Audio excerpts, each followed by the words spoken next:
কত বড় একটা ফল, এই ফলের ওজন প্রায় 50 কেজি। ওই ফলটা কাটার পরে এখানে পড়ে গেছে, এখন এই ফলটা তুলতে হবে। ফলটা যদি না তুলি আমরা, তাহলে কিন্তু যে কষ্ট করছি এই কষ্টই বৃথা।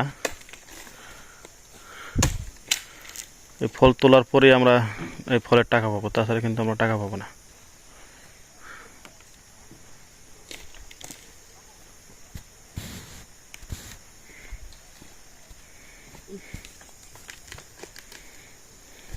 এদিকে আবার পিঁপড়ায় কামড়ায়, বৃষ্টি হয়েছে, বৃষ্টিতে সব পিঁপড়া নিচে পড়ে গেছে।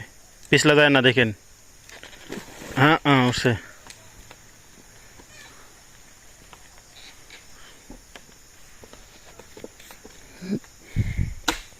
ঘাড়ে নেন। শক্তি বলে নাই, এখন সারাদিন কাজ করে এখন আর শক্তি নাই, সন্ধ্যা হয়ে গেছে, শক্তি সব হাবিস হয়ে গেছে।